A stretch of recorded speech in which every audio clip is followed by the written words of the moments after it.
Hello class, today I will be talking about President Nixon and President Carter and their foreign policies and how they implemented each one of those policies when they were in power.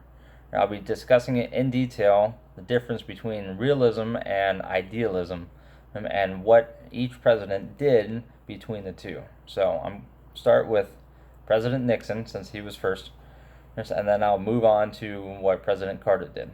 President Nixon had a realistic and more or less a power policy with his foreign policy. So he worked with his advisor, national security advisor, Kissinger, and they proposed something that would later be called structure of peace. This was all based on a balance of power between the U.S. and the Soviet Union. Kissinger proposed that the international order in which stability was a fundamental goal rather than absolute peace. The goal was essential in America's past and it would play a role here in their policies. The only way to achieve this goal was that the international system would have to recognize each competing power and realize what was best for each other. And so, put another way, the only way for this to work was for each state or country to formally recognize each other's rights and interests, which was very different for the time. For instance, the U.S. didn't always recognize what the Soviet Union was doing, and then vice versa.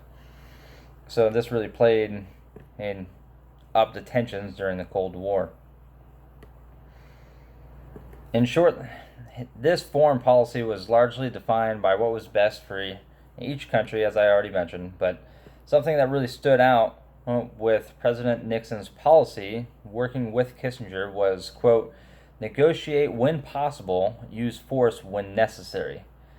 And so the way I understand this was he was more than happy to talk with old rivals and new rivals and try to come up with something that would work for both parties. However, he was not afraid to use his force, whether that was diplomatic force and embargoes or military action.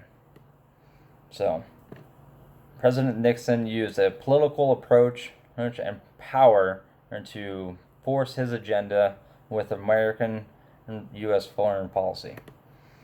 President Carter worked more of the idealistic approach. So this is something we all kind of strive for, and unfortunately it didn't always happen. But President Carter did a good job in executing his foreign policy.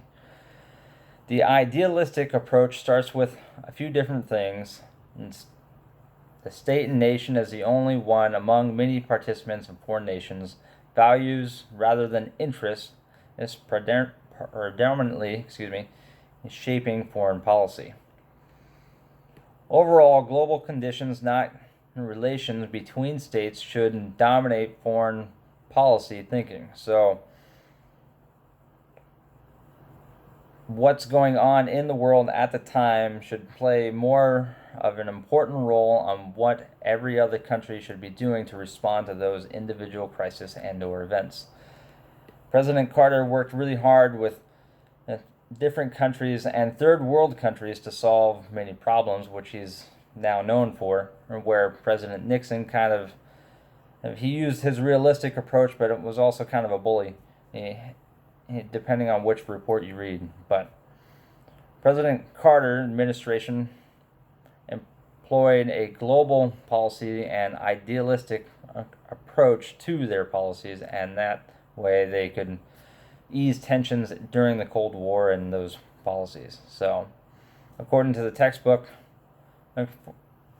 President Carter's foreign policy had the approach of a realistic but idealistic approach, and both presidents obviously did a good job using their foreign policy to ease tensions and start bringing the Soviet Union and China to the negotiating tables to build peace amongst the global arena. Thank you for your time.